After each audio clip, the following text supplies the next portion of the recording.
নাম আরিফ। আরিফ, বয়স কত? বয়স আনুমানিক 22 কি 23। 22 অথবা 23 বছর বয়স। জন্ম জেলা? ময়মনসিংহ। ময়মনসিংহ। এখন থাকছেন ঢাকাতে? জি। আচ্ছা, তো আরিফ শুরু করেন প্লিজ, প্রথমে ব্যাকগ্রাউন্ড একটু জানি। জি। আমি একটা দরিদ্র পরিবারের সন্তান। কি করতো আপনার বাবা? আমার বাবা দিনমজুরি করতো। আপনি কি বড় সবার? জি না, আমার বড় বোন আছে, তারপর একটা ভাই আছে, তারপর আমি, আমার একটা ছোট বোন। মানে আপনি 3 নাম্বার? জি। জি, বলেন তারপর। তো আমি মা তারপর দাদার কাছ থেকে যতটুকু জানি আর কি, মানে আমার দাদারা এই এলাকায় ছিল না, অন্য একটা এলাকায় ছিল।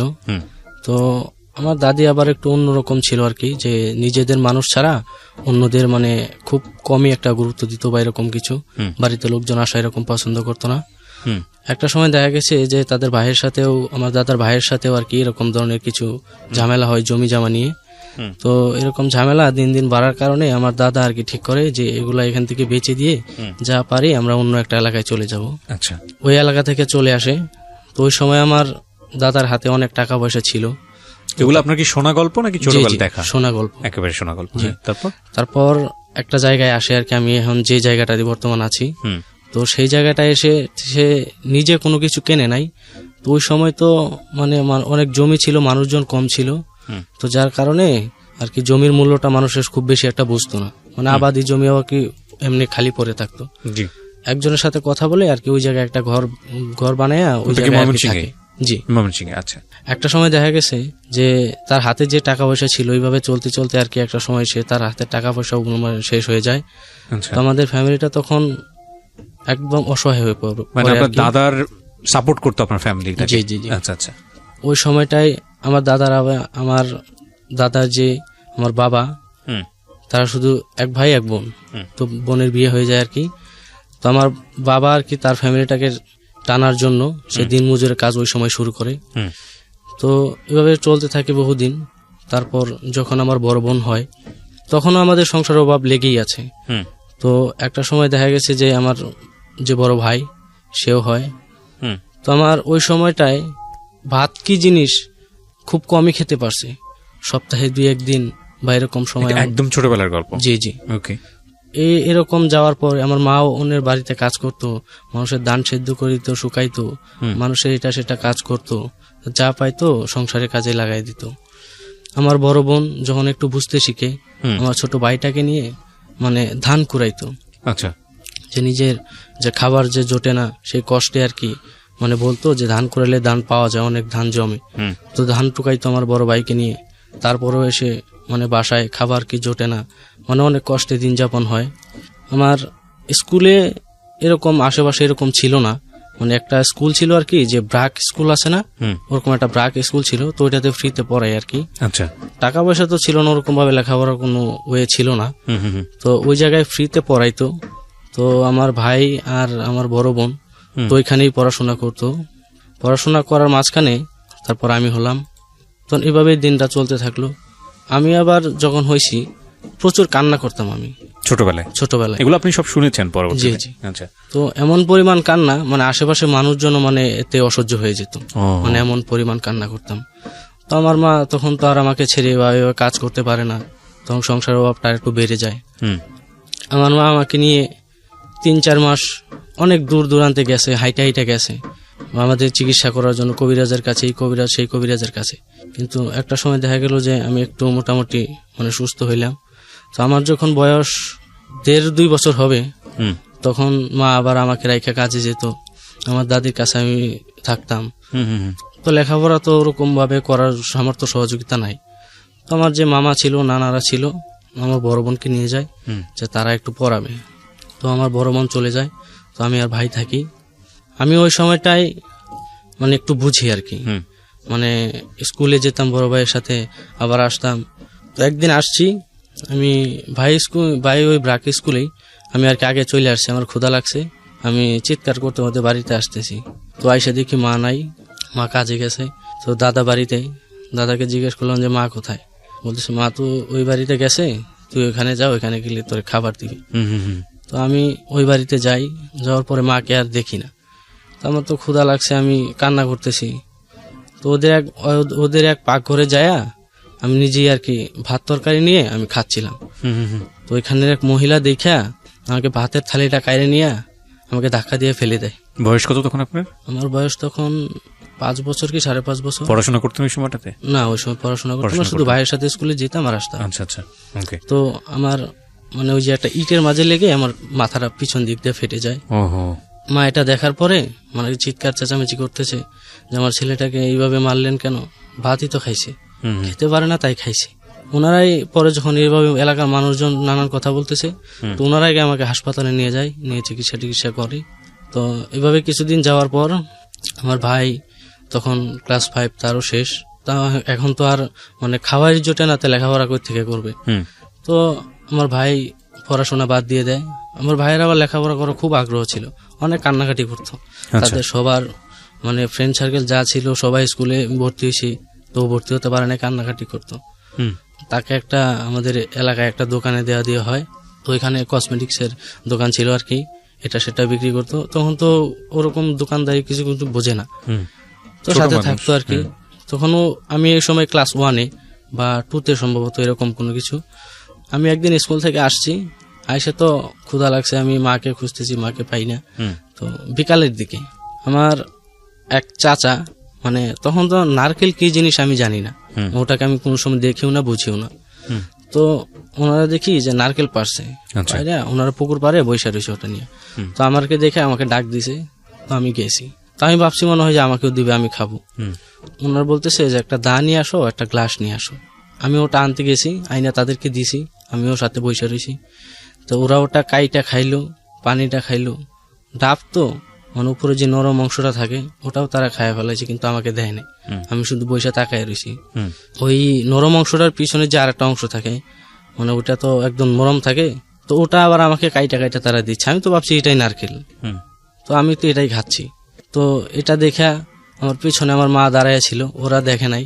তো আমার মা কান্নাকাটি করতেছে যে আমার পোলা খিদায় সহ্য করতে না পারিয়া আজকে এইসব খাচ্ছে। মার কান্না দেখে আমি এখান থেকে উঠে দৌড়ে মায়ের কাছে যাই যে মা, আমাকে কাকায় নারকেল খাওয়াইছে। মা আমাকে জড়ায় ধরে কান্না করতেছে। তো তারপর ওই দিনটা যায়। তো সকালবেলা আমার মানে টয়লেটটা হয় না, তো মানে পেটটা আমার ফুলে যায়। মা কান্নাকাটি করতেছে যে হয়তো ওটার কারণে এটা হয়েছে। তো এটা যখন সবাই জানাজানি হয়ে যায়, তখন ওরাই আমাকে আবার হাসপাতালে নিয়ে যায় ওটা চিকিৎসা করে, তো ভালো হই। তো তখন আমি ক্লাস 4 একটা আলিয়া মাদ্রাসায় পড়তাম। তো আমি ওই ব্রাকে আর যাই না, তো একটা আলিয়া মাদ্রাসায় পড়তাম। তো ওই সময় কাঁঠাল তো আমি কোনো সময় মানে খাইছি, কিন্তু এতটুকু মনে নাই। তো কাঁঠাল একদিন হঠাৎ দেখি আমার ওই পাশে যে ওই এক দাদা ছিল, বড় দাদা, ওই বাড়ির মালিক যে, তো ওনার গাছে অনেকগুলো কাঁঠাল পাইরে আর কি ঘরে রাখছে। তো আমি ওর ঘরে গেছি, যাই দেখি যে একটা কাঁঠাল ভাঙা। আমি ওই কাঁঠালটা একটু খাইছি বা খাচ্ছি। এরকম সময় ও পিছন থেকে আইসা মানে আমার চোখ দুটা মানে এত জোরে জোরে চাপ দিয়া ধরছে। তো আমি তো ভাবতেছি যে আমার মানে মারিয়ে ফেলতেছি, আমি চিৎকার করতেছি যে মা করিয়া। মা আসছে, আয়সা ওর বাড়ির সবাই আসছে। তো আয়সা আমাকে হাসপাতালে নিয়ে যায়। আমার তখন চোখে আর কিছু দেখি না, আমার গামছা দিয়া চোখ দুটা ধরে নিয়ে যায়। তখন থেকে আমি আর কি মানে চোখে একটু মানে বেশি রোদ্রে গেলে বা একটু মানে দৌড়াদৌড়ি করলে চোখে একটু কম দেখি, মানে ঝাপসা হয় আর কি। দেখা গেছে একটা সময় যে আমার বাবা আর কি মার সাথে একটু ঝগড়া হয়। তো সকালবেলা তো এরকম ঝগড়া হওয়ার পরে ওই পাশের যে চাচা আমাকে নারকেল খাওয়াইছিল, ও শুয়ে রয়েছে সকালবেলা। তো ও আইসা মানে তার ঘুম নষ্ট হয়েছে মানে এরকম কিছুর জন্য, তো আমার বাবার সাথে আইসা মানে হাতাহাতির পর্যায়ে হয়ে যায়। তো মা তো কান্নাকাটি করতেছে যে এটা কি হইলো, এটা তো আমরা কখনো আপনাদের কাছ থেকে আশা করি নাই, আমরা আপনার এখানে থাকি বলে আপনার এরকম একটা ব্যবহার করবেন। তো একটা সময় এরকম পর্যায়ে হয়ে যায় যে এই জায়গাটা আমাদের ছাড়িয়ে দিতে হইবে। আমি তখন ক্লাস 5, ওই জায়গাটা আর কি, ওখান থেকে আমরা এখন জায়গা পাবো কোথায়, কেউ তো জায়গা দিতে চায় না, যে এরকম একটা মানুষ এটা করবে ওটা করবে, ছেলে সামলাইতে পারে না, তো জায়গা তো কেনার কোনো সামর্থ্য নাই।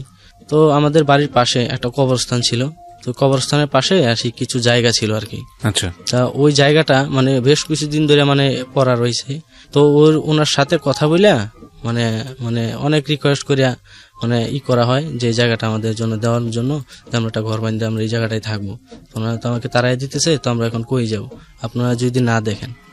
ওই জায়গাটায় আমরা আসি, আসার পর আমি যখন ক্লাস 5-এ তখন এই এলাকার কিছু ছেলেদের সাথে আমার পরিচয় হয়। তো পরিচয় হওয়ার পরে তো ওদের সাথে খেলাধুলা করতাম, দৌড়াদৌড়ি করতাম, স্কুলে যাইতাম। তো তাদের মাঝে একটা ছেলে ছিল। তো ওনার আবার একটা ফ্রেন্ড ছিল, ওনার বাবার একটা দোকান ছিল। ছেলেটার নাম কি ছিল? ছেলেটার নাম মাহমুদ। ওকে। ওনার একটা ফ্রেন্ড ছিল, ওর একটা বাবার দোকান ছিল, মুদি দোকান। তা ওইখানে ওই সময় বিড়ি পাওয়া যেত। তো ও আবার কি করতো, ওর বাবার দোকান থেকে টাকা পয়সা চুরি করে নিয়ে আসতো, আর এটা সেটা খাইতো।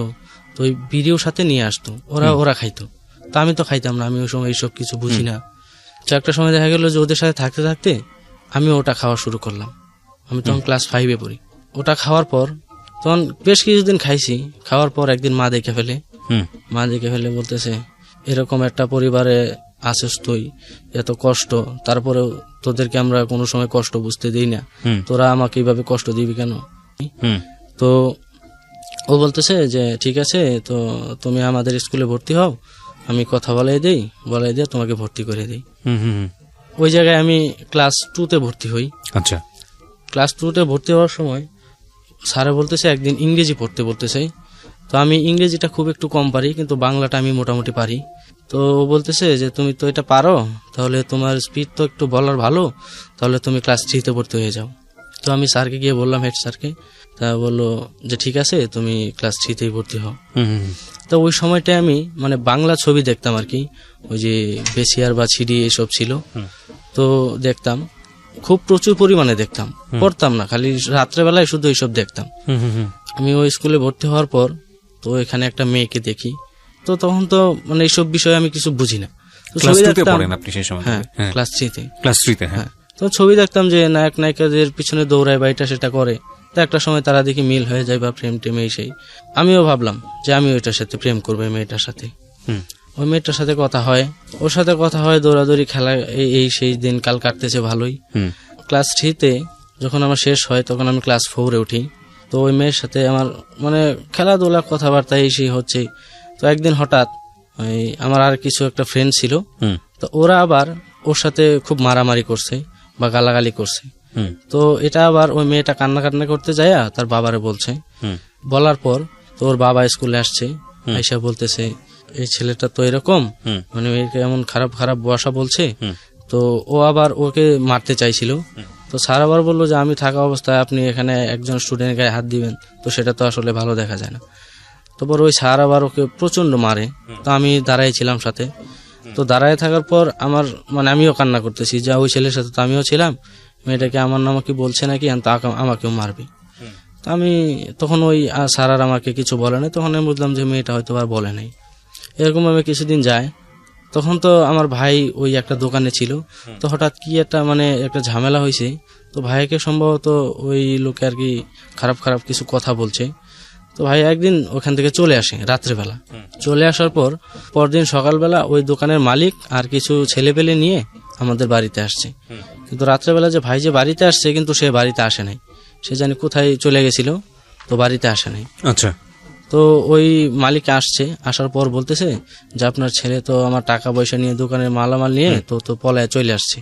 তো আমার মা তো শুইটা প্রায় একদম বেহুশ হওয়ার মতো অবস্থা। তো মা কান্নাকাটি করতেছে যে আমার ছেলেটা তাহলে কোথায়, ছেলেটা কোথায় সেটা তো আমরা জানি না, সেটা তো আপনারা জানবেন। আমার টাকা পয়সা সব আপনারা আবার আমাকে ফিরিয়ে দিবেন। তো টাকা পয়সা ফিরিয়ে দিবে কই থেকে, আমার ভাইকেই খুঁজে পাওয়া যাচ্ছে না। মা তো তখন কান্নাকাটি করতেছে। তো চারদিক দিয়ে খোঁজাখুঁজি লেগে যায়। আমাদের যে বাজার ছিল, তো হঠাৎ ওই বাজারে খোঁজাখুঁজি করতে গিয়ে কোন একটা ছেলের সাথে দেখা হয় আমাদের এলাকারই। তো ও বলতেছে তো আপনার ছেলেকে তো আমি ওই জায়গায় দেখছি, ওই জায়গায় বৈশাখ কান্নাকাটি করতেছে। তো আমরা সবাই ওখানে যাই, যে ভাইয়াকে নিয়ে আসি।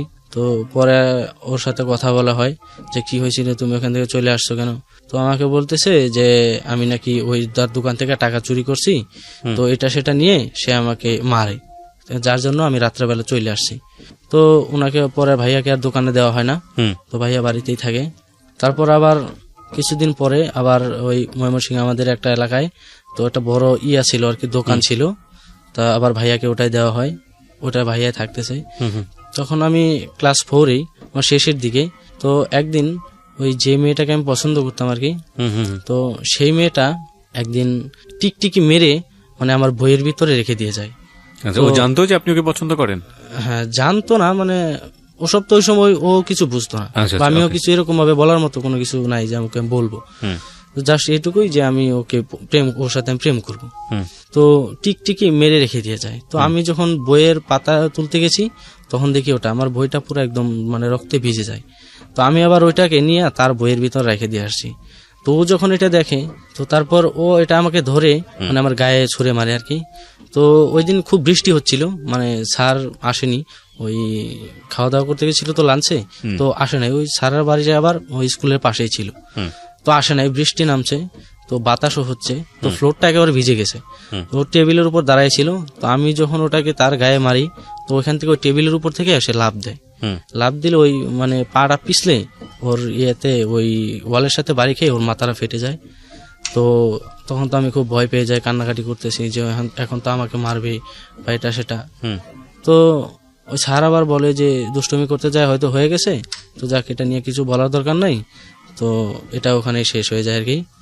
তো তখন আমি ক্লাস 5-এ, মানে ক্লাস 5-এ থাকা অবস্থায় তো আমার বাবা একটা মানে ওই যে আছে না, মানে কি বলে ওই যে ভেংরুল, ওই একদিন কাজ করতে গেছে, তো ওই জায়গায় একটা ভেংরুলেরই ছিল আর কি, ওই বড় একটা চাক ছিল। তো ওই জায়গায় মনে করেন ওই যখন ওই গাছের সাইডে যখন ওই কোদাল দিয়ে কূপ দিতে গেছে তখন তো মনে করেন ওই গাছে কেমনে জানিয়ে লাগছে। তো ওটা তো বাবা মানে অনেকের ভাবে ধরছে, ধরার পরে বাবা তো একদম পাগলের মতো চিৎকার করতেছে। তো মানে এমন ভাবে কামড় দিছে যে প্রতিটা জায়গা মনে করেন ফুলে গেছে। তখন তোমার বাবা আর কাজ করতে পারে না, মানে তখন মানে একেবারেই অসহায় হয়ে গেছি আমরা, মানে খাবার দাবার কি মানে ওই সময়টা আমরা চোখেই দেখি না, মানে এমন একটা অবস্থা হয়ে গেছে। তো একটা সময় ক্লাস 5-এর শেষের দিকে তো স্যার বলতেছে যে বৃত্তি দেওয়া হবে। তো বৃত্তি দিলে তো আমাদের কিছু টাকা পয়সা ওদেরকে দিতে হবে। তো যেভাবে হোক ম্যানেজ করে মানে 200-250 টাকা এভাবে দেওয়া হয়। তো বৃত্তি দিলাম আমি, তো বৃত্তিটা আমি পাইনি। তো ওই জায়গায় একটা ঘটনা হচ্ছে, মানে আমি ছোটবেলা থেকে ক্ষুধা সহ্য করতে পারতাম না। তো যখন ওই দিনে 2টা পরীক্ষা হইতো, একদিনে 2টা পরীক্ষা। তো আমি পরীক্ষা দিয়ে একটা পরীক্ষা যখন শেষ করে নিচে নামছি, স্যারকে বলতেছি স্যার খিদা লাগছে, মানে কিছু খায়া তারপর ঢুকি আবার পরীক্ষা দিতে। তো আমি যখন হোটেল নিয়ে গেছে তো ওই সময় দিছে কি রুটি, 3টা রুটি দিছে, মানে একটা মিষ্টি দিছে। তো রুটিগুলো খুব শক্ত ছিল, তো আমার তো ক্ষুধা লাগছে, আমি রুটিগুলো জোরে টান দিছি, মানে রুটিগুলো আমার হাতে রয়ে গেছে, প্লেটটা কোনো মানে ছিটে পড়ে গেছে, প্লেটটা খুঁজে পাচ্ছি না। তো এটা নিয়ে স্যার বলতেছে যে এইভাবে তো আসলে মানে এত তাড়াহুড়া করার মতো কিছু নাই। তো স্যার একটু বকাঝকা বললো যে মানুষের সামনে মানে কি এইসব তো আসলে ঠিক না। তো আচ্ছা ঠিক আছে, ওটা পরীক্ষা শেষ হলো, আমি আসলাম, মানে বৃত্তি তো আর পাইলাম না। তো ওই মেয়েটা আবার মানে ওইখানেই থেকে যায়, যে তার বাবা রেখে দেয়, ও একটু ভালো ছিল পড়াশোনায়, তো বলতেছে ও পরের বছর বৃত্তিটা দেবে। তো ওর সাথে আমার 1 বছর গ্যাপ হয়ে যায়। তো আমি তখন ক্লাস 6-এ ভর্তি হই। ও ভর্তি হওয়ার সময় মানে ভর্তি হতে গেলে তো এখন তো টাকা লাগবে। তো আমার একটা ছোট খালা ছিল, তো ওই খালা আবার আমাকে টাকা দেয় ভর্তি হওয়ার জন্য। তো আমি ক্লাস 6-এ ভর্তি হই। তো দিনকাল ভালোই চলতেছে। ওই মেয়েটার সাথেও মাঝে মাঝে আমি ওর বাড়ি যেতাম, ও আমার বাড়ি আসতো, মানে কথাবার্তা হইতো। তো ক্লাস 6টা মোটামুটি ভালোই কাটে। তো ওই সময় আমার ফ্রেন্ড সার্কেলদের সাথে সম্পর্কটা আর একটু হয়, মানে রাত্রে রাত্রে আমি ঘুরতাম, ওই যেখানে সেখানে বসে আড্ডা দিতাম। তো বিড়ি সিগারেট এসব তো খাচ্ছি ওই সময়টাতেও। তো ক্লাস 7-এ যখন আমি উঠি তখন আমার মা অসুস্থ হয়ে যায়, মানে চোখের গোড়ায় মানে নালি বলতে কোনো একটা কিছু আছে, মানে চোখটা ফুলে যায় উপরে, তো ওটা দিয়ে পানি পড়ে। তো এরকম অবস্থায় তো আমাদের ওরকম কোনো অবস্থা ছিল না যে চিকিৎসা করব। তো আমার এক চাচাকে বলে কয়ে যে আমাদেরকে কিছু গ্রামের মানুষ থেকে সাহায্য করেন, আমরা মার চিকিৎসা করব। তো এরকম কিছু করার পরে কিন্তু তারপরেও এরকম টাকাটা ওঠে নাই, মানে আমার চিকিৎসার জন্য পুরো খরচাটা হয় নাই। তো ওই যে আমি যে মেয়েটাকে পছন্দ করতাম, ওর বাবা আবার ধানের ব্যবসা করতো। আচ্ছা। তো ওই মেয়ের বাবার কাছ থেকে আমি 2000 টাকা মানে আমার বাবা আর কি ধান নেয়। তো ধান নেওয়ার পর তো মা ভালো হয়, চিকিৎসা করায়, তাকে অপারেশন করে ওই জায়গায়। তো একটা সময় ভালো হয়, তো ওই টাকাটার জন্য সে বাবাকে বলতেছে টাকাটা দেওয়ার জন্য। তো টাকাটা দিতে পারতেছে না, তো এই জন্য অনেক ঝামেলা টামেলা হয়। তো ওই পাশের বাড়ি একটা ছেলে মানে মানুষের ক্ষেত্রে ধান কাটতো। তো আমিও চিন্তা করলাম যে মানে ওর কাছে দেখি যে টাকা ওই সেটা কিনে।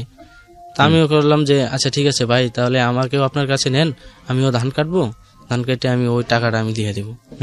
তো ওর সাথে আমি ধান কাটি। প্রায় 1-1.5 মাসের মতো। হুম। তো আমি 2,000 টাকা ওই চাচাকে দিয়ে দিই।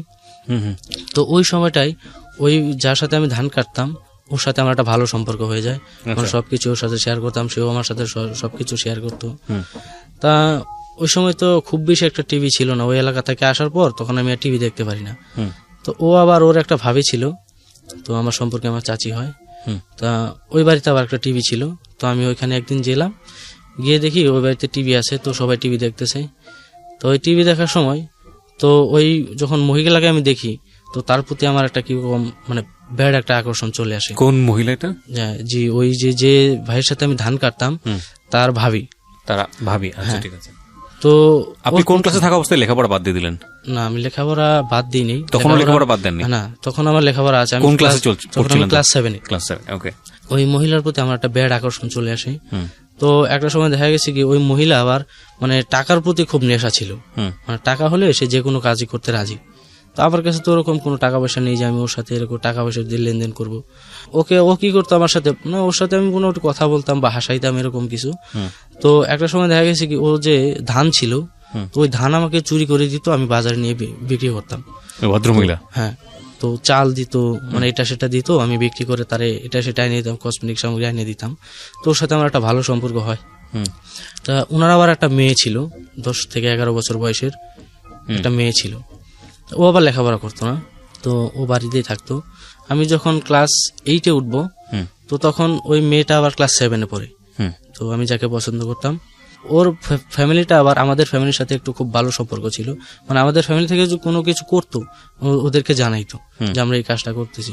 তো একদিন হঠাৎ করে মানে তখন ও ক্লাস 7 এ ওঠার সময়, তখন আমার 6 থেকে উঠি, আমি যখন ক্লাস 7 উঠি তখন আমার রোল হয় 18। আচ্ছা। তো একদিন ওর বাড়িতে আমার মা যায়, যে কান্নাকাটি করতেছে যে আমার ছেলেটা এরকম হয়ে যাচ্ছে, পড়াশোনার প্রতি মনোযোগ নাই। তো ওই মেয়েটা আমার একদিন বলতেছে যে দেখ, তোর মা তো আসছিল, আইসা কান্নাকাটি করতেছে যে তুই লেখাপড়া করিস না, তুই এরকম করতেছিস কেন, তুই লেখাপড়া কর। তো আমি তখন আর তাকে কিছু বলি না। আমি ক্লাস 8 এ উঠি। ক্লাস 8 এ উঠে আমার রোল হয় 45। আচ্ছা। তো এটা আমি হঠাৎ আমার একদিন মেয়েটা জিজ্ঞাইতেছে যে তোর রোল নাম্বার কত হয়েছে। আমি বলতেছি যে না, তোকে আমি রোল নাম্বার বলবো না, বলে তুই আমাকে এটা সেটা বলবি, মানে ফাজলাম ঠাট্টামো করবি। তো না বলার পরে তো ওই মেয়েটা আমার সাথে আর কথা বলে না। তো কথা বলে না। তো ওই সময় মানে ফার্স্ট টাইম আমি যখন ক্লাস 8 এ, তখন এর আগের বেচ যে ছিল ফার্স্ট টাইম জেএসসি দেয় আর কি ওই সময়। তো আমরা হলাম সেকেন্ড টাইম। তখন আমি কোনো টিউশনি বা কোনো প্রাইভেট কোনো ইস্যু নিচ্ছি না। তো বলতেছে যে তুই এইসব নিতেছিস না, তাহলে তো তুই ফেল করবি, তুই পড়তে পারবি না।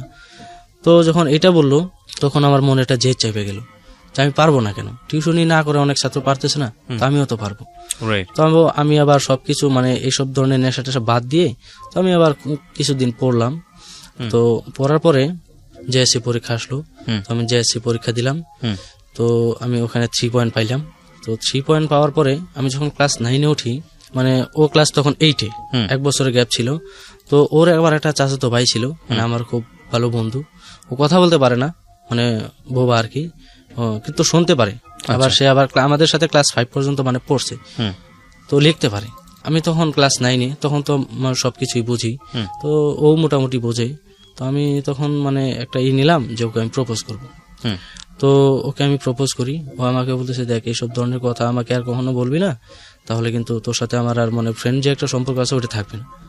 তো আমি আর তখন তাকে কিছু বলি নাই। সেটা না বলে ভালোই কিছু দিনকাল যাচ্ছে, ভালো চলছে। তো ক্লাস 8 এ মাঝখানে তো আমার যে একটা ঘটনা ঘটে, সেটা হচ্ছে যে মা ওই আলসার আছে না, আবার ওই যে না খাওয়া বা এটা সেটা আলসার হয়ে যায়। হ্যাঁ, আলসার হয়ে যায়। তখন আবার আমার ভাই আবার আমাকে একটা ফোন কিনে দেয়। ভাই আর কি একটা দোকানে যে থাকতো, তো বোন তো থাকতো না বাড়িতে, তো মায়ের খোঁজ খবর নেওয়ার জন্য, কথা বলার জন্য একটা নোকিয়া ফোন কিনে দেয়। তো তখন আমি ওই ফোনটা আমার সাথে সাথে রাখতাম। তো একদিন ভাইয়াকে ফোন দিয়ে বললাম যে এই অবস্থা, মা তো অসুস্থ। তো কি করলো, ও ছুটি নিয়ে বাড়ি আসলো। আচ্ছা। আইসা তারপর ওই ডাক্তারের কাছে নিয়ে গেল। তো তখন তো আলসারে তো চিকিৎসা করা লাগে, তো এতটা তো নাই যে আমরা চিকিৎসা করব। তো ওই সময়টায় ওই এলাকার মানুষ যে আমাদের ছিল, ওদের কাছ থেকে কিছু সাহায্য সহযোগিতা নিয়ে তো মার চিকিৎসা করি। তো ওই সময়টায় মানে মা ভালো হয়। মানে আমাকে একদিন ভাইয়া ফোন দিয়ে বলতেছে যে তোর সাথে একটা মেয়ে ফোন দিয়ে কথা বলবে, তো একটু ফোন দিয়ে কথা বলিস, মানে অন্য কিছু বলিস না। তো আমি তোর বিষয়টা তেমন কিছু নেই নাই। তো একদিন একটা মেয়ে ফোন দিছে, মানে ফোন দিয়ে আমাকে বলতেছে যে ভালো আছেন এই সেই, মার সাথে কথা বললো। তো একটা সময় ভাইয়া আমাকে বললো যে ওই মেয়েটার সাথে তার একটা সম্পর্ক আছে। তো সম্পর্ক থাকার পরে মানে তার কিছুদিন পরে, মানে 4-5 মাস পরে হঠাৎ ফোন দিছে, মানে ভাইয়া ফোন দিয়ে মানে মাকে চাইতেছে। তো আমি মাকে দিলাম। সে অনেক জোরে জোরে কান্না করতেছে, মানে মা তো তার কান্না দিয়ে শুনে মানে একদম পাগল হয়ে গেছে। মানে ওকে বলতেছে যে তুই আমার এখানে আসবি না, আমি তোর এখানে যাব। তো ও বলতেছে না আমি আজকে আসতেছি। তো এরপরে সে আর আসে নাই। না আসার পর থেকে তো তারপর কিছুদিন পরে তার মালিকে ফোন দিছে। ফোন দিয়ে বলতেছে যে আপনার ছেলে তো এরকম অবস্থা করতেছে যে ঠিক মতন দোকানে বসে না, আসে না, মানে কাস্টমারের সাথে ঝগড়া ঝাঁটিয়ে এরকম কিছু করতেছে। তো মানে এরপর থেকে মানে ভাইয়ার মানে ব্যবহারটা অন্যরকম হয়ে গেছে, কিংবা একটা অস্বাভাবিক আচরণ। তো এরপর থেকে আর তাকে কোনো জায়গায় মানে কাজে সহজে দেওয়া যাচ্ছে না আর কি। মানে যেখানে যায় সেখানে একটা ভেজাল করে আসে, বা মানুষের সাথে মারামারি এটা সেটা, এক ধরনের মানে কিরকম হয়ে গেছে। তো আমি তখন ক্লাস 9-এ তো ভোকেশনালে ভর্তি হয়েছি আর কি। তো ভোকেশনালে তো মনে করেন যে টিউশনি করতে হয় ক্লাস 9 থাকা অবস্থায়। তো তখন আমি টিউশনি নিচ্ছি না। তো না নেওয়ায় তো মা বলতেছে যে সবাই টিউশনি করে, আমি তোকে টিউশনি করাইতে পারতেছি না, তুই পড়তে পারতেছিস না, তাহলে কি করবো আমরা, তুই নিজেই চেষ্টা করে দেখ একটু পারিস কিনা। তো আমি বললাম ঠিক আছে, আমার যতটুকু পারি আমি ততটুকু চেষ্টা করতেছি। তো ওই বছরটা আমার ভালোই গেল। তো আবার মাঝখানে আবার আমি একবার তো আমার মেয়েটা না করে দিয়েছিল, তখন আমি আবার সেকেন্ড টাইম প্রপোজ করি। তো ও বলতেছে যে দেখ একবার তোরে নিষেধ করছি, তুই আমাকে তারপর আবার বলতেছিস, এইবার বললে কিন্তু আমি বাবাকে দেখ সত্যি সত্যি বলে দেবো। তো আমার একটা জেদ চাইপা গেল যে আসলে এটা কি হইলো। আমি 2বার তাকে বললাম, সে কোনো কিছু মানে স্বাভাবিকভাবে নিল না, এখন আবার এইসব ধরনের কথা বলতেছে। তো আচ্ছা ঠিক আছে, তো ওকে বললাম যে অন্যভাবে তাহলে আমার ট্রাই করতে হবে, কিন্তু তারপর জন্য আমার কিছু সময় নিতে হবে। তাই মাঝখানে এই পরীক্ষা দিলাম, 9-এ পরীক্ষা দিলাম। 9-এ গিয়ে আমি 4 পয়েন্ট পেলাম, 4.29। তো আমি যখন ক্লাস 10 তখন ও আবার ক্লাস 9-এ। তো এভাবে চলতে থাকলে তোর ওর যে ওই একটা বোবা ফ্রেন্ড ছিল, তো ওই চাচাতো ভাই, তো আমার ভালো ফ্রেন্ড, তো ওকে দিয়ে একদিন আমি মানে এইভাবে ভালো কিছু মানে ওর কাছে লিখে দিয়ে মানে ওকে দিয়ে বলাইছি। বলাইলে ও মেয়েটা আবার তখন আর তাকে কিছু বলে নাই।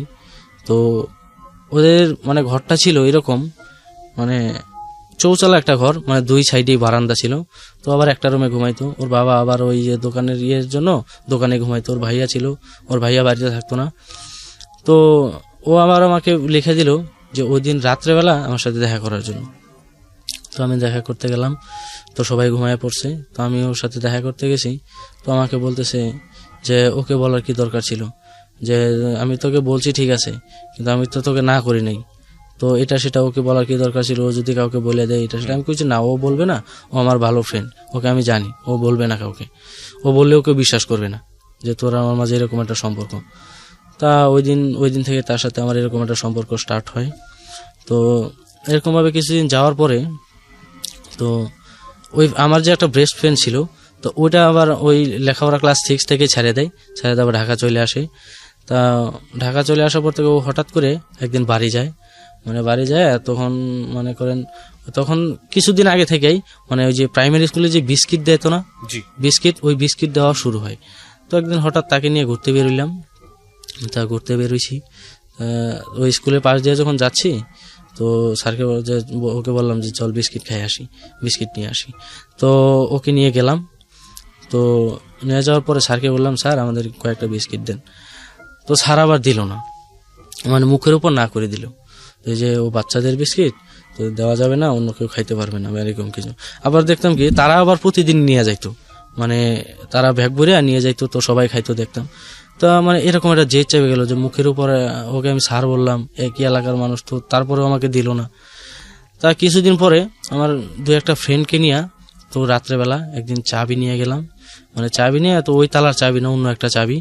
তো চাবি নিয়ে আমরা এটাকে মানে ঘুরাইতে করে এক পর্যায়ে খুলে যায়, তালাটা একটু নর্মাল হয়ে যায়, তো খুলে গেলে তো আমরা মানে যেরকম পারছি সেরকম খাইছি এবং বাড়িতেও নিয়ে আসছি। তো এরকম বেশ কিছুদিন করি। তা করার পরে এমন একটা পর্যায়ে হয়ে গেছে যে স্কুলের পোলাবানকে আগে দিত একটা করে, এখন একটা বিস্কুট ভেঙে আবার 3 জন দিত, মানে এরকম অবস্থা হয়ে গেল। তো একটা সময় তালাটা চেঞ্জ করে দিল, তো আমাদের আর ওটা হয় না। তো না হওয়ার কারণে তো হঠাৎ একদিন মনে হইলো যে ছিটকানিটা যেখানে লাগাই তার পিছনে যে ওই তালা যেটার মাঝে লাগাই আর কি, তা ওইটা আমরা খুলে ফেলবো। আবার জানালার সাইডে দিয়া মানে হাত দিয়ে আবার ওই স্ক্রুটা পাওয়া যাইত, তো রেঞ্জ দিয়ে আমরা ওইটা খুলে ফেলি। আচ্ছা, খুলে ফেলার পরে মানে যাতে আমাদের প্রতিদিন এখানে না আসতে হয়। টার্গেটটা কি ছিল আপনাদের? টার্গেটটা ছিল মানে স্কুলের যাতে বিস্কুট ওরাও না খাইতে পারে, বা বাচ্চারা তো মানে শুধু এই বিস্কুটটা না দেওয়ার কারণে এই জিঘাংসাটা তৈরি হয়েছে ভিতরে। জিঘাংসাটা। টিচার যারা আছেন একটু লক্ষ্য করবেন প্লিজ, শুধু টিচার না সবাই একটু লক্ষ্য করবেন যে একটা বাচ্চা যাকে বিস্কুট না দেওয়ার কারণে ও চুরি করতেছে, এবং সেই চুরি করাটা কত প্ল্যান্ড, এটা লক্ষ্য করার এই কারণেই বলছি যে এইভাবেই শুরু হয়, এবং এই শুরু হওয়াটা শেষ পর্যন্ত চোর থাকে না। এই বিস্কুট চোর একসময় ডাকাত হয়, এবং শুধু ডাকাত থাকে না, সে একসময় মানুষ পর্যন্ত খুন করে, স্টেপ বাই স্টেপ আগায়। সো আমাদের এই গল্পটা কোথায় গিয়েছে সেটাই আমরা দেখবো। হ্যাঁ, তারপর কি করলেন? তো তারপর আমাদের যাতে এভাবে প্রতিদিন এভাবে চুরি করে না খেতে হয়, সেজন্য আপনারা করছিলেন প্ল্যান করে মানে আমরা নিয়ে আসতাম, মানে 2-3টা খাইতাম আর 2-3টা নিয়ে আসতাম। তো আমরা ওই সময় কি করলাম, মানে 2-3টা কার্টুন নিয়ে আসলাম। এক একটা কার্টুনে মনে করেন প্রায় 70টা থেকে 80টা বিস্কিট থাকতো। তো নিয়ে আসতাম। তো এরকম কিছুদিন যাওয়ার পরে তো ওইখানে বিস্কিটটা নেওয়া বন্ধ করে দেয়, মানে ওই যে লাইব্রেরিতে যে রাখতো মানে ওটা রাখা বন্ধ করে দেয়। তা ওটা আবার হেড স্যারের বাড়ি আবার পাশেই ছিল, তো ওনার বাড়ি আবার নিয়ে যায় যে ওখান থেকে আইনে প্রতিদিন দেওয়া হবো। তো আমাদের ওইটা বন্ধ হয়ে যায়। তো এভাবে করতে করতে আমাদের ক্লাস 10 পরীক্ষা চলে আসে। তো এসএসসি পরীক্ষা এর 3-4 মাস আগে তো ওই একটা মেয়ের সাথে আমার কথা হয়, ওই একটা রিলেশন থাকা অবস্থায়। জি। তা ওকে আমার দেখে মানে ভালো লাগে, তো ওর প্রতি আমার একটা অন্যরকম আকর্ষণ চলে আসে। তো ওকে আমি একবার প্রপোজ করি। প্রপোজ করার পরে মানে আমার সাথে কথাটা বলতো, মানে এমনি খুব ভালো সম্পর্ক ছিল, ফ্রেন্ডের মতো। তা ও বিষয়টা স্বাভাবিকভাবে নেয় না। আচ্ছা, না নিয়ে ওটা একটা সিনকেট তৈরি করে দেয় যে আমার সাথে এরকম কেন করলো, এটা সেটা। তো মানে অন্য কাউকে বলে না, তাদের নিজের মধ্যে যে বন্ধু বান্ধব ছিল তাদেরকে এরকম ভাবে বলে। তো আমি আর কিছু মানে মনে করি না, তো ফ্রেন্ড সার্কেল বলছে এটা তো কোনো সমস্যা নেই, তো ওরাও তো আমাদের ফ্রেন্ড সার্কেল। তো সেকেন্ড টাইম কিছুদিন পরে আমি আবার তাকে প্রপোজ করি। আচ্ছা। তো প্রপোজ করার পরে তো সে এবার কি করলো, ওর ভাইয়া ছিল, ওর ভাইয়াকে বলে দেয়।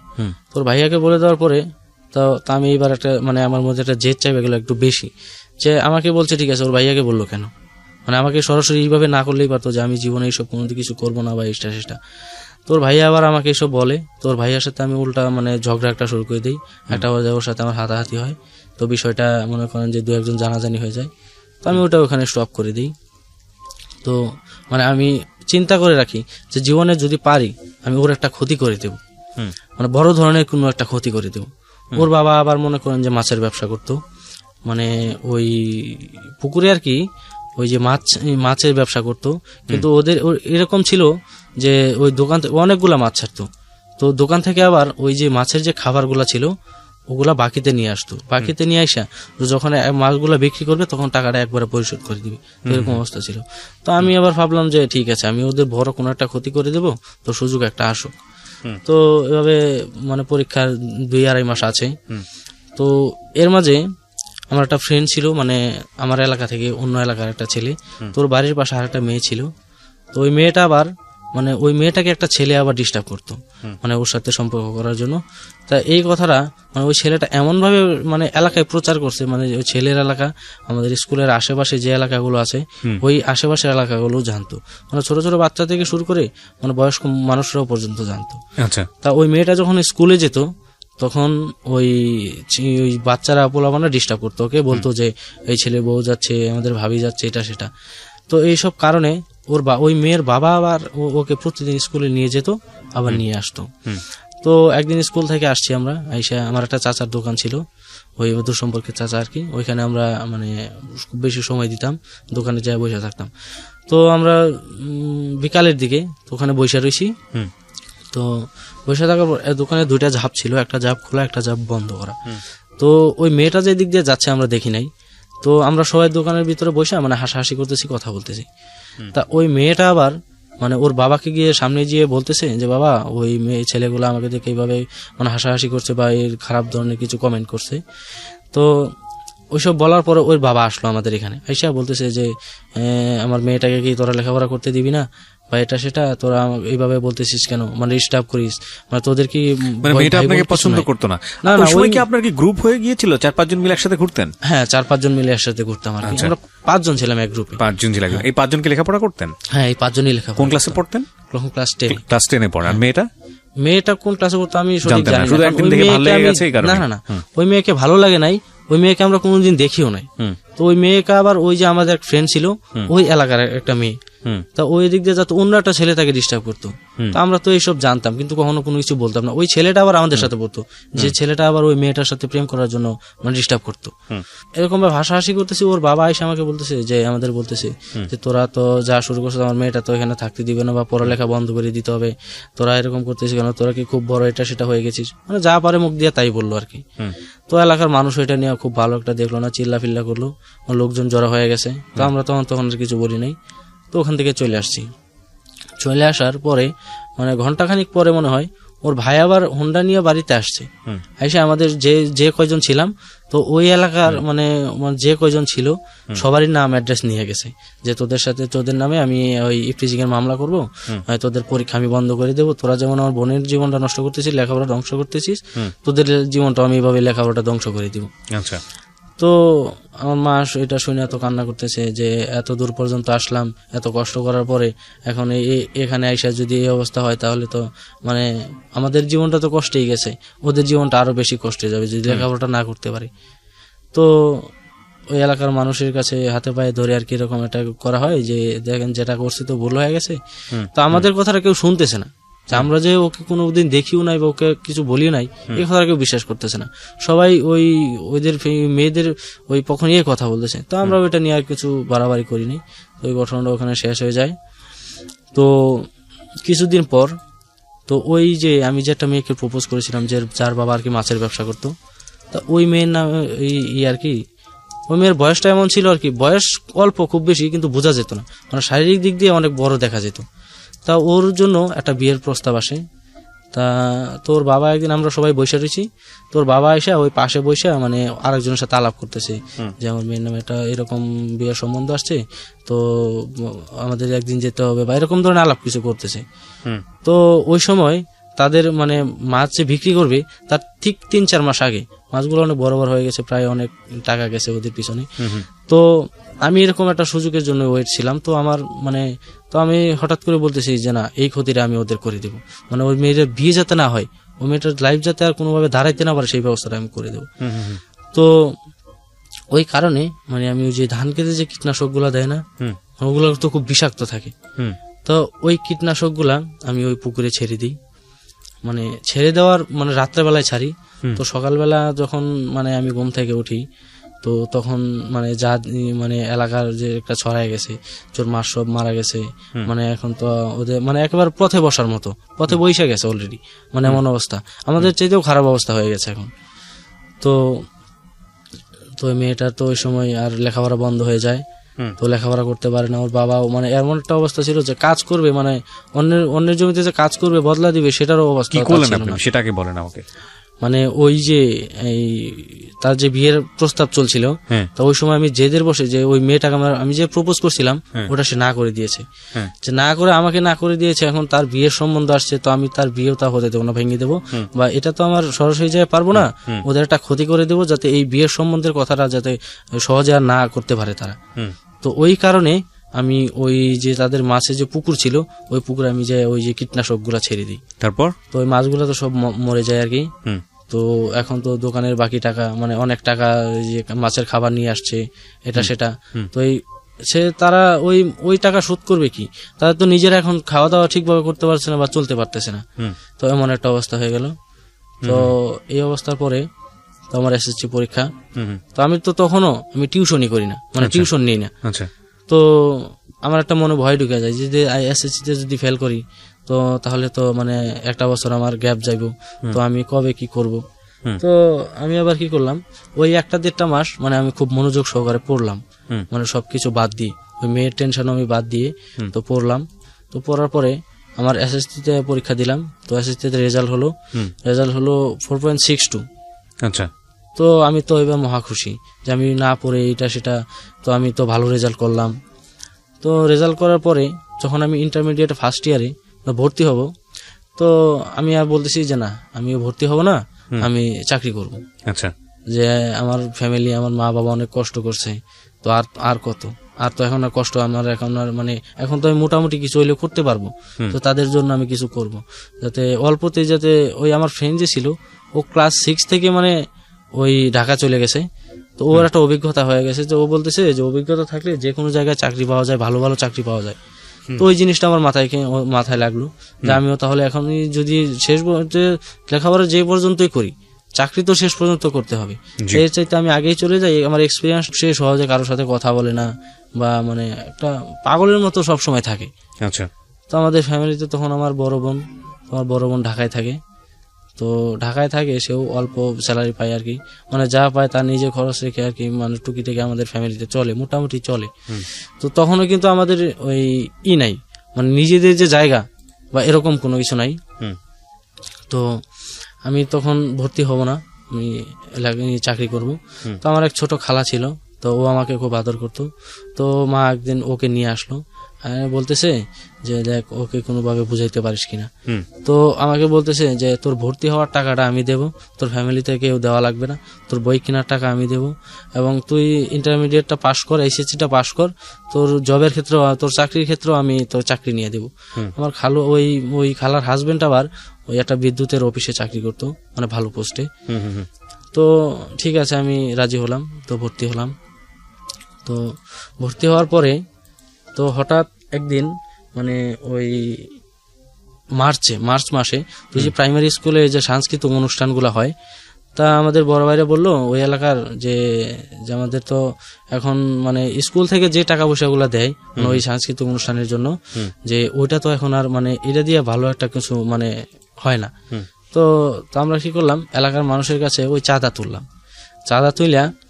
তো ওটাকে মানে একটু মানে ভালোভাবে করার জন্য মানে চাঁদাগুলো তুললাম। তো ওই যেদিন মানে সাংস্কৃতিক অনুষ্ঠান এর আগের দিন রাত্রে তো সবাই আর কি ওই স্কুল ঘরে তো বক্স টক্স নিয়ে আসলাম, আমরা ওই আয়না গান টন বাজাইতেছি। তো ওইসব আবার ওই যে স্কুলগুলো সাজায় আর কি পতাকা দিয়ে, রঙিন কাগজ দিয়ে, ওগুলো আবার আমরা ভালোভাবে করতেছি, গান বাজতেছে, করতেছি, মাইকিং হচ্ছে। তো ওই আমাদের এক স্কুলের টিচার ছিল, ওই স্কুলেরই, ও আবার বাড়ির পাশেই ছিল। তো ও আইসা কি করলো, মানে আমাদের গান বাজনাগুলো সব বন্ধ করে দিল।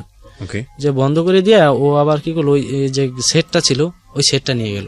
তো আমরা তো এখন আর মাইকও বাজাইতে পারতেছি না বা বক্সও বাজাইতে পারতেছি না।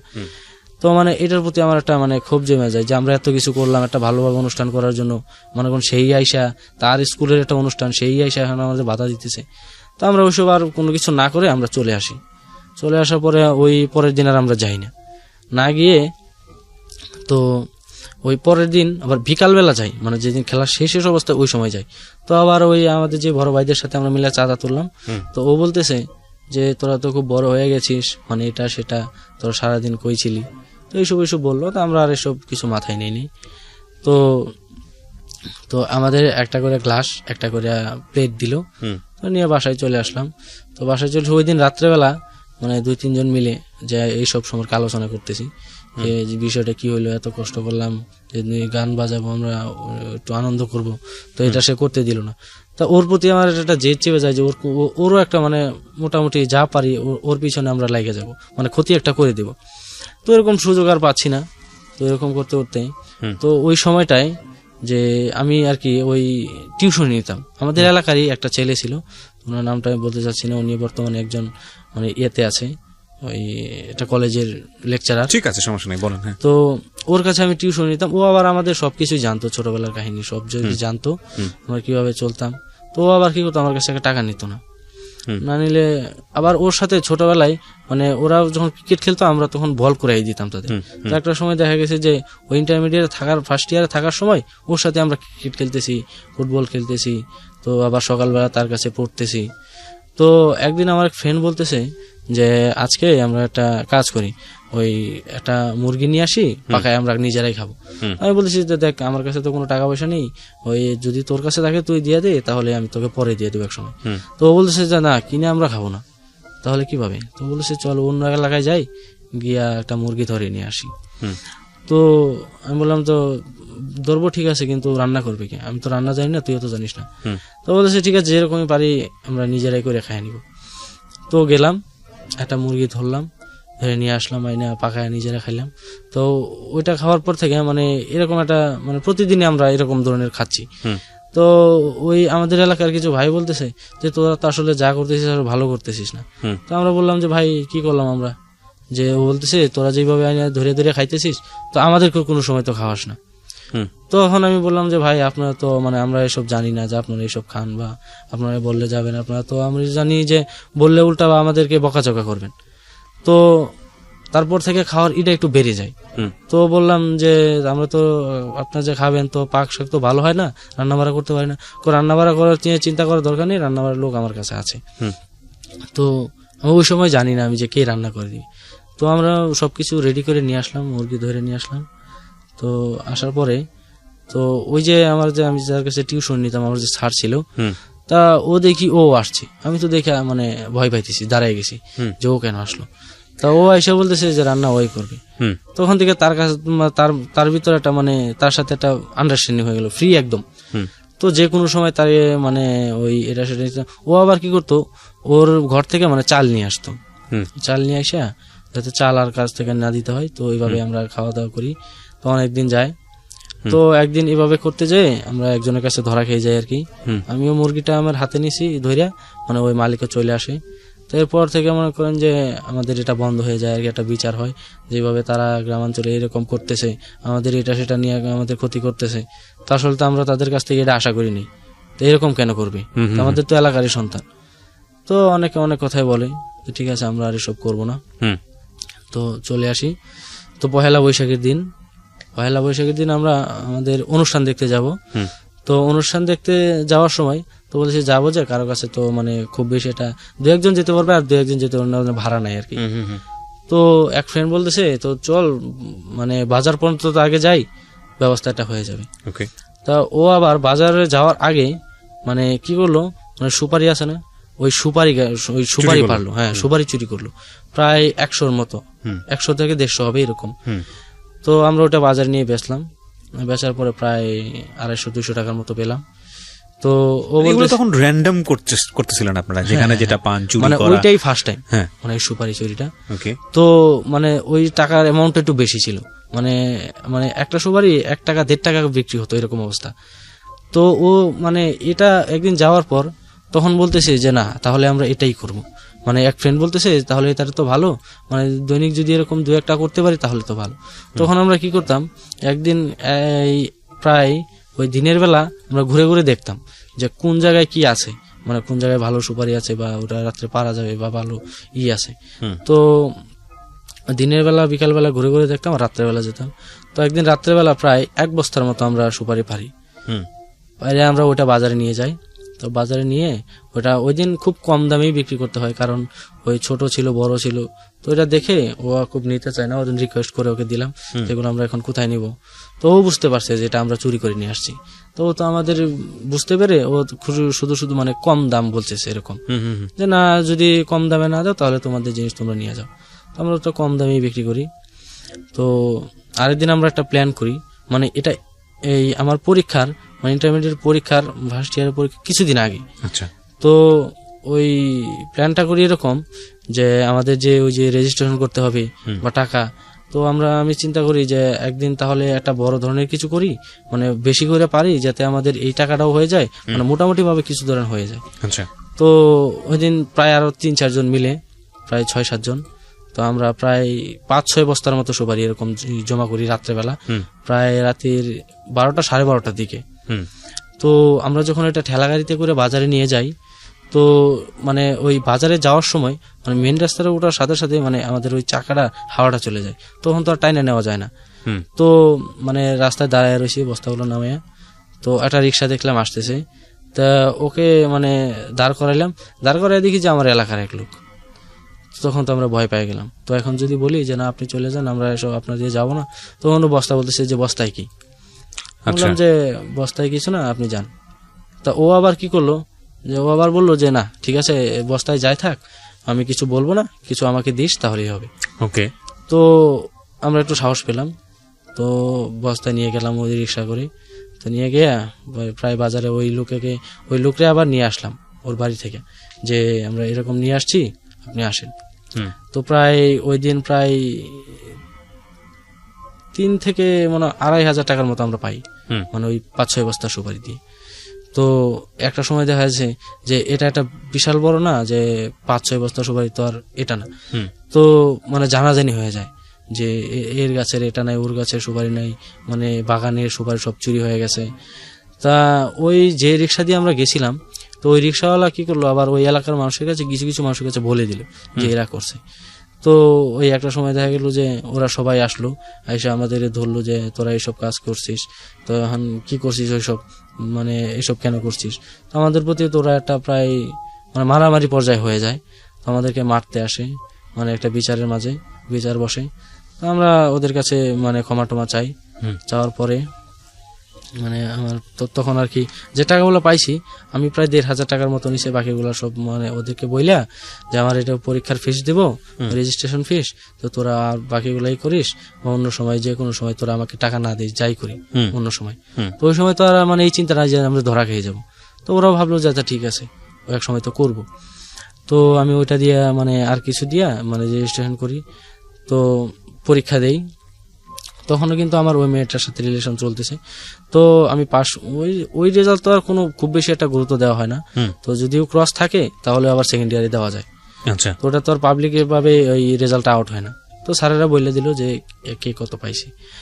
তো মানে আমি যখন ক্লাস সেকেন্ড ইয়ারে উঠি, তো হঠাৎ একদিন ওই মেয়ের সাথে আমি যাই তার ঘরে দেখা করার জন্য। তো যাই শুনি যে ওই মেয়েটা বলতেছে যে আমাকে তো আজকে দেখতে আসছিল, তো আমি এখন কি করব? যে মেয়েটার পুকুরে আপনি? না না না, যে মেয়েটাকে আমি ভালোবাসতাম আর কি, যে মেয়েটাকে ফার্স্ট টাইম ওই যে ধানের ব্যবসা করতো আর কি, তার মেয়েটা। তো ও বলতেছে যে আমাকে তো আজকে দেখতে আসছিল। তো আমি বললাম যে এটা আবার কেমন ধরনের কথা হলো, তুই এখনো মানে মাত্র এসএসসিটা পাস করলি। আপনি তখন কিসে? আমি তখন ইন্টারমিডিয়েট সেকেন্ড ইয়ারে। ওকে। তো ও বলতেছে, আমি বললাম যে দেখ আমি তোকে কতটা ভালোবাসি সেটা তুই জানোস, এখন তুই কতটা আমাকে চাস সেটার পরীক্ষা এখন তুই দিবি, মানে তোর বিয়েটা তুই যে কোনো ভাবে ঠেকাবি। তা ও বলতেছে যে আমাকে তো বিয়ে তো না, মানে দেখতে আসছে, এখন বাকিটা কি হয় আমি ওদের সামনে কিভাবে বলবো যে আমি বিয়ে করবো না এখন এটা সেটা। তা আমি বললাম আমি জানি না, তুই কিভাবে করবি সেটা তুই জানিস। তো বলে আমরা চলে আসি। তো যখন আমি ইন্টারমিডিয়েট সেকেন্ড ইয়ারে মানে কিছুদিন যায়, তো কলেজে যেতাম না, মানে 2 বছর যে কলেজে, মানে 2 বছরের ভিতরে আমি মানে খুব জোর হলে আমি 2 মাস গেছি কলেজে। তো কলেজে যেতাম না, সারাদিন বন্ধু বান্ধবের সাথে আড্ডা এটা সেটা। তো সেকেন্ড ইয়ারে তখন ওই পাশের এলাকার একটা মেয়ে ছিল, তো ওই মেয়েটার প্রতি মানে আমার ভালো লেগে যায়। তো ওকে আমি প্রপোজ করি। তো প্রপোজ করার পরে আর কি ও রাজি হয়, কিছুদিন ওর সাথে সম্পর্ক চলছে। তো এই কথাটা আবার ওই মেয়েটা জেনে যায়, মানে মানে আমি যাকে ভালোবাসতাম আর কি, ওই মেয়েটা জেনে যায়। তো জেনে গেলে হঠাৎ আমাকে একদিন বলতেছে যে কি শুনতেছি, মানে তুই আমার সাথেও মানে রিলেশন করতেছিস, ওই আরেক ছেলের সাথে রিলেশন করতেছিস, তাহলে তো আমার পক্ষে সম্ভব না, তাহলে কিন্তু আমি বলে দেবো যে আমি বিয়ের জন্য রাজি, বাবা মাকে বলে দেবো। তখন ঠিক আছে যা, আমি ওই মেয়ের সাথে আর কথা বলবো না, ঠিক আছে তাহলে তুই এইসব ধরনের কোনো কাজ করিস না। তো ও বলতেছে যে ঠিক আছে ও করবে না। তো আমি আর মানে এই কথাটা তাকে বলি না। ওই মেয়েটাকে আমি জিজ্ঞেস করলাম যে ও জানলো কিভাবে। তো মেয়েটাকে বললো যে আমি তো জানি না ও কিভাবে জানলো। তো আমি বললাম যে ওই মেয়েটা আমাকে বলছে তাহলে ও জানলো, আমার সমস্যা কি? তো ও বলতেছে যে না সমস্যা তো আছে, ওকে জানানো যাবে না। তো ওকে আমি বিষয়টা বুঝতে দিই নাই আর কি, ওকে কোনো কিছু বলি নাই। তা ওই মেয়েটার সাথে আমার মানে অনেকদিন সম্পর্ক থাকে। তো ইন্টারমিডিয়েটে যখন আমার ওই সেকেন্ড ইয়ার যখন শেষ সময়, মানে পরীক্ষার কিছুদিন আগে, তো আমার দাদি যে আমাকে অনেক ভালোবাসে, আমিও তাকে অনেক শ্রদ্ধা করি, মানে আমাকে অনেক লালন পালন করছে, যত্ন করছে। তা ওই দাদি আমার অসুস্থ, মানে বয়স তো প্রায় 100+ বা এরকম কিছু হবে। তো দাদু অসুস্থ, তো বিছানায় পড়া। তো আমি যখন মানে আমি জানি কোথায় গেছিলাম, আমার সঠিক মানে মনে পড়তেছে না। তো আমাকে ফোন দিছে, বলতেছে যে তোর দাদি খুব অসুস্থ। আমার এক ফ্রেন্ডে বলতেছে যে তুই তাড়াতাড়ি বাড়ি আয়। তো আমি বাড়ি আসলাম। বাড়ি আসার পরে দেখি যে আমার দাদি খুব অসুস্থ, তো সবাই কান্নাকাটি করতেছে। তো আমার এক চাচা বলতেছে যে একটু বাজারে যায় গিয়ে একটা ডাক্তার নিয়ে আয়। মানে আমাদের এলাকা থেকে কিছু দূরে মানে একটা ছোটখাটো বাজার ছিল যেখানে সব মোটামুটি কিছু পাওয়া যেত। তো ডাক্তার তো আসলে না, একটা ফার্মেসিতে, ও একটা ফার্মেসি চালাইতো। তো যারা ফার্মেসি চালায় তো স্বাভাবিক মানে যে প্রেসার বা এসব কিছু মানে মাপতে পারে। তো ও বলতেছে যে ওকে গিয়ে নিয়ে আসো। তো আমি গেলাম। আবার ও আমার চাচা বলে দিছে যে ও যদি না আসে তাহলে আমার নামটা বলবা। তো আমি গেলাম ডাক্তারের কাছে, দৌড়ায় দৌড়ায় গেলাম কান্না করতে করতে। ওকে গিয়ে বললাম যে ভাই আমার সাথে একটু চলেন, আমার দাদি খুব অসুস্থ, তো আপনাকে যাইতে হবে আমার সাথে। বলতেছে যে তোমার দাদি বয়স কত? আমি বললাম যে প্রায় 100 বা 100 মানে কাছাকাছি এরকম হবে বা প্লাসও হইতে পারে। তো আমাকে বলতেছে যে না আমি তোমার সাথে যাব না। আমি বলি কেন যাবেন না? 100 বছর বয়স হয়ে যাচ্ছে বা হবে, তাহলে সেই মানুষটা এই অবস্থায় বিছানায় অসুস্থ হবে না তো কি হবে? তা আমার ওর প্রতি আমার খুব একটা রাগ উঠে যায়। ও বলতেছে যে না আমি যাব না, কোনোভাবে আমি ওকে যাওয়া সম্ভব না, এখন আমার মানে মানে বেচা কেনার টাইম, মানে সন্ধ্যাকালের দিকে বিকালের দিকে। তো ও আমার সাথে আসে নাই। তো আমি কান্না করতে করতে বাড়ি চলে আসি। আইসা বললাম যে ওই ডাক্তার তো আমার সাথে আসলো না। তো আবার দাদি আবার আমাকে হাত দিয়ে ইশারা দিয়ে ডাকতেছে। তো আমি দাদির কাছে গিয়ে বসলাম। তো আমার হাতটা ধরলো, মানে ধরে আমার মানে হাতটা মানে আমার ছাড়ে না। মানে আমি যে মানে এখন মানে কি করব আমি বুঝতে পারতেছি না। তো তখনই হঠাৎ মনে হইলো যে আমার একটা ফ্রেন্ড ছিল বোবা, ও আবার অটো চালাইতো। তো ওকে আমি মানে SMS দিলাম যে তুই যদি ফোনের কাছে থাকিস তাহলে আমাকে একটা ফোন দে। তো আবার শুনতে পারে। তো আমি ওকে সবকিছু বললাম যে একজন তাড়াতাড়ি করে একজন ডাক্তার নিয়ে আয়। তো বলার পরে কিছুক্ষণ পরে প্রায় আধা ঘন্টার মতো তো একটা ডাক্তার নিয়ে আসলো। ডাক্তার নিয়ে আসা তো ও ডাক্তার বলতেছে প্রেশারটা মাপলো, বলতেছে যে আমাকে যদি আরো মানে যে সময় অসুস্থরা হয়েছে ওই সময় যদি আমাকে মানে খবর দিতেন তাহলে হয়তো বা আমি কোনো মেডিসিন বা কোনো কিছু দিতে পারতাম, আবার যদি বাঁচতে বা তো বাঁচত। তো এটা বলার পরে তো সবাই তো আরো বেশি কান্নাকাটি করতেছে। তারপর বলতেছে এটা আমার হাতে আর নাই, মানে বাকিটা উপরওয়ালার ইচ্ছা, মানে প্রেশারটা একদম বেশি হয়ে গেছে। তো ও একটা মানে একটা ওই ট্যাবলেট লিখে দিল আমাকে যে তুমি এই ট্যাবলেটটা নিয়ে আসো, এই ট্যাবলেটটা খায় যদি মানে ওই বিছানায় মনে করেন যে শোয়া অবস্থায় যেভাবে থাক, যদি প্রস্রাব বা পায়খানা হয় তাহলে এর মানে মোটামুটি ঠিক হওয়ার সম্ভাবনা থাকে। তা ওই ট্যাবলেটটার দাম হলো 60 টাকা। তো আমি 20 টাকা নিয়ে গেলাম। ও আমাকে বলে দিয়েছে 60 টাকা দাম। তো আমি 20 টাকা ছিল, আমি 20 টাকা নিয়ে ওই দৌড়ে ওই আবার ফার্মেসিতে গেলাম। তো বলতেছে যে কোন ডাক্তার আসছে? সেটা আপনার শোনার দরকার নাই, আপনি আপনার ব্যবসা করেন, এই যে আমাকে এই বড়িটা দেন। তো বলতেছে যে 60 টাকা দাম। ও বলতেছে আমার কাছে ভাঙতি নেই। তো আমি বললাম কেন, আপনি ব্যবসা করেন নাই, আপনি সারাদিন বিক্রি কিনে করেন না, এইটুকু সময়ের মাঝে আপনার কাছে ভাঙতি থাকবে না কেন? তো এক পর্যায়ে ওর সাথে আমার প্রায় কথা কাটাকাটি হয়। তো আমি এটা মনে মনে রাখলাম আর বইলে আসলাম যে মানে আপনি ডাক্তার না, কিন্তু তারপরেও আপনার আমি যদি আজকে আসতাম যে আমার দাদি অসুস্থ, মানে এরকম এরকম অসুস্থ, জ্বর বা এটা সেটা, তাহলে তো ঠিকই আপনি আমাকে বড়ি দিয়ে দিতেন, বয়স যাই হোক, তাহলে আজকে আপনি আমার সাথে গেলেন না কেন? তো এইসব বলে তার সাথে অনেক কথাবার্তা কাটাকাটি করে আমি চলে আসি। চলে আসার ওই মানে ওই ডাক্তারের কাছে গিয়েছিলেন আর কি? হ্যাঁ, ওই ডাক্তারের কাছে। বুঝতে পারছি, প্রথম যে আসলো না। হ্যাঁ ওই ওনারই আবার ডিসপেন্সারি ছিল। তো ওই আবার প্রেশার টেশার মাপতো এরকম কিছু। তো আমি চলে আসি, এসে আমার ওই ট্যাবলেটটা আমি ওই আমার দাদিকে খাওয়াই দিই। খাওয়াই দিলে ওই ডাক্তার ওইখানেই থাকে, ওই ডাক্তার আর যায় না, আমি ওকে যাইতে দিই নেই যে আপনি কিছুক্ষণ থাকেন। তো কিছুক্ষণ থাকার পরে তো আমার দাদি মানে মোটামুটি একটু সুস্থ হইল। তো সুস্থ হওয়ার পরে মানে ওই ডাক্তার বলতেছে যে ঠিক আছে এখন মোটামুটি একটু সুস্থ আছে, তো আমি এখন চলে যাই মানে তার ফিসটা দেওয়ার জন্য। তো আমি তাকে বললাম যে এটা তো এখন সম্ভব না, আমি 2-1 দিন আমাকে সময় দেন, আমি 2-1 দিন পরে আমি দিয়ে আসবো। তো বলতেছে ঠিক আছে 2-1 দিন পরে দিয়ে আসো, ঠিক আছে, কিন্তু এখন তো সুস্থ মোটামুটি, কিন্তু পুরোপুরি তো সুস্থ হয় নাই, তুমি আমার এই ফার্মেসিতে যাইবা, যাইয়া আমার কাছ থেকে কিছু ওষুধ নিয়ে আসবা। তো আমি বললাম ঠিক আছে তাহলে আমি আপনার কাছে মানে 2-1 দিন আমার সময় দেন, আমি 2-1 দিন পরে যাব। তো আমি ওই সময় আমার বড় বোনকে জানাইনি। তো বড় বোন জানাইলে ও কান্নাকাটি করবে।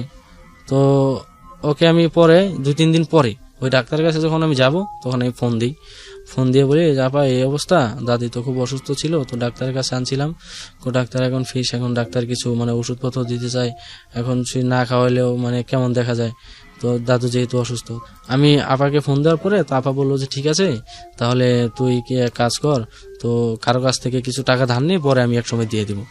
আমি ওই মেয়েটার বাবার কাছ থেকে আবার টাকা ধার করি, মানে প্রায় 2000 টাকার মতো। তো দাদুর জন্য ওষুধপত্র কিনি। তো ওই দাদু আমার ভালো হয়। তো ওই যে ডাক্তারের কাছে আমি গেছিলাম, ডাক্তার আসে নাই, তো ওর প্রতি আমার একটা খুব মানে প্রচন্ড একটা রাগ মানে কাজ করে যে ও কেন আসলো না। ও তো একজন মানে ডাক্তার, মোটামুটি একজন ডাক্তার, যেহেতু ওষুধপত্র বিষয় জানি, তো ওর তো এটাই তো কাজ যে মানুষের জীবন বাঁচাবে, হয়তোবা একটু ছোট বড় এইসব কিছুই, এত বড় তো আর কিছু না। রাইট।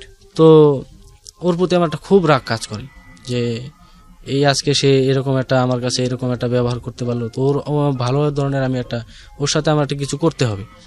তা আমি যখন আমার ফ্রেন্ড সার্কেলের সাথে এটুকু বললাম, তো ওরা বলতেছে যে ওর কি করবি, ওর তো কিছু নাই, মানে এখন ওর ফার্মেসিতে চুরি করতে হবে, মানে এরকম কোনো কিছু যদি করতে চাস। আমি বললাম না, এরকম কোনো কিছু করতে পারবো না। তো ওর আবার কি ছিল, মানে ওই যে ওরও একটা মাছের পুকুর ছিল, যে মাছ চাষ করতো, তো এটা আমি জানতাম না। তো না জানলে আমি যখন ওই যে কলেজে যেতাম, মাঝে মাঝে যেতাম, তো ওর আবার একটা ভাসতে ছিল, তো ওর সাথে আমার একটু মোটামুটি ভালোই সম্পর্ক। তো একদিন আমাকে বলতেছে যে আজকে আমার একটু যাইতে হবে, ওকে আমি ফোন দিলাম যে আজকে কলেজে আসবে কিনা। তা ও বললো আমি কলেজে আজকে আসবো না, তো আমার চাচা যে পুকুরে মাছ বিক্রি হবে, তো মানে এই জন্য আমাকে থাকতে হবে, তো আমি যাবো না আজকে। তো আমি কলেজে গেলাম, তো আমি ওই বিষয়টা আর নেই নাই। তো পরের দিন আমি যখন কলেজে যাই তখন ওকে জিজ্ঞেস করলাম তোর চাচাকে, তা ওই ফার্মেসির মালিকের কথা বললো। তখন আমি বললাম যে মাছের চাষ কোথায় করে বা সব কিছু ডিটেলস নিলাম, মানে আমার পরীক্ষার কিছুদিন আগে। মানে এই লোকটা মাছের চাষ করে? হ্যাঁ, এই লোকটাও মাছের চাষ করে।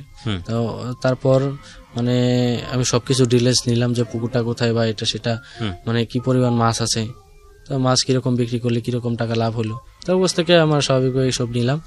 তো নেওয়ার পরে হঠাৎ একদিন মানে আমার পরীক্ষার কিছুদিন আগে তারা আবার মাছ বিক্রি, পুকুরটা অনেক বড় ছিল, মানে অনেক বড় ছিল, মানে একবার মাছ ছাড়লে আর কি, মানে বেশি করে মাছ ছাড়লে 2-3 বার বিক্রি করা যেত। ফার্স্ট টাইম বিক্রি করছে, তো খুব বেশি এটা বিক্রি করে নাই।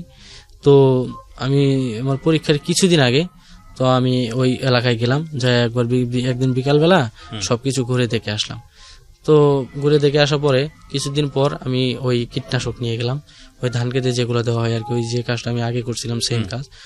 তো আমি গিয়ে ওই বোতলটা ওই যে এটা মুখটা খুলে পুকুরের মাঝখানে মেরে দিয়ে আমি চলে আসি। না, আপনি যে এটা করে আসলেন ওনার ঘেরে, আবারও আরেকটা পুকুরে মাছ নষ্ট করে দিলেন, আপনি এগুলো মারার পরে গিয়ে দেখতেন যে পুকুরটার কি অবস্থা? কখনো দেখেছেন? পরে আর ওই এলাকায় যেতাম না, কারণ আমার এলাকা থেকে তো অনেক দূরে, খোঁজ খবর নিতেন না ওখানে কি ঘটেছে? না, সচরাচর ওইদিকে যাই না, যাওয়া হয় না। তো আমার বাবা অসুস্থ, তো বাবা উঠতে পারে না, তো তখন তো মনে করেন যে খুব বেশি এটা সচ্ছল না আমাদের পরিবারটা, মানে বাবা অসুস্থ হয়েছে, বাবাই তো মনে করেন যে একমাত্র ওই দিনমজুরি হিসাবে মানে কাজ করে যা পাইতো তাই দিয়ে সংসার চলতো। তো বাবা অসুস্থ, মাঝখানে অনেক টানাটানি, এই আগের মতো অবস্থা যে আমি তো আর ক্ষুধা সহ্য করতে পারি না। কিন্তু তো তখনও মনে করেন যে ওই দুপুরবেলা যখন আমি কলেজ থেকে আসতাম, ওই তখন তো আর আমি কলেজে পড়ি না, আমি ভর্তি হতে যাব তার কিছুদিন আগে। তো ওই জায়গায় তখন তো আর এই অবস্থায় তো তখন একদিন আমার বাবা বলতেছে যে বাবা আমি সেই ছোটবেলা থেকে আজ পর্যন্ত আমি এত দূর পরিশ্রম করে আসছি, কিন্তু আমি তোদের জন্য কোনো কিছু করতে পারি নাই, আমার বাবা মার জন্য আমি কোনো কিছু করতে পারি নাই। তো বাবা আমার কান্না করতেছে, আমি বাবাকে আমি কোনোদিন কান্না করতে দেখি নাই। এটা ভয়ঙ্কর রকমের ফিল হয়, এটা আমি জানি না মানে পৃথিবীতে কয়জন সন্তানের এটা দেখার, মানে কাউকে যাতে না দেখায়, কারণ বাবা ছোটবেলা থেকেই সন্তানের কাছে একটা বিশাল বট গাছের মতো, বিশাল আশ্রয়স্থল। তো এই মানুষটা যখন কান্নাকাটি করে, এটা যে কি ভয়ঙ্কর হেল্পলেস একটা ফিল দেয়, খুব ভয়ঙ্কর রকমের একটা বাজে ফিল দেয়, এটা আসলে এক্সপ্লেইন করার মতো না। হ্যাঁ, তারপর তো আমার বাবা কান্না করে আমার হাত ধরে বলতেছে যে আমি তোদের জন্য কিছু করতে পারি নাই, তোরা আমার উপর দাবি রাখিস না। খুব দুঃখজনক আসলে। তো তখন আমি ডিপ্লোমায় ভর্তি হই নাই, ভর্তি না হয়ে আমার দোলা ভাই যে ছিল ওর সাথে আমি কোনদিন কথা বলি নাই, এর আগে দেখিও নাই। একদিন আমি ফোন দিলাম আপার কাছ থেকে নাম্বার নিয়ে, যে ভাই এই অবস্থা, আমাকে একটা যে কোনো ভাবেই হোক একটা চাকরিতে ঢুকাই দেন, আমি পড়ালেখা তো আর করবো না, আমি দেখি আমি যে আমার বাবা মার জন্য কিছু করতে পারি কিনা, একটা কোম্পানিতে আমার চাকরি দেয়। আমার 7,000 টাকা স্যালারি ছিল ওই জায়গায়।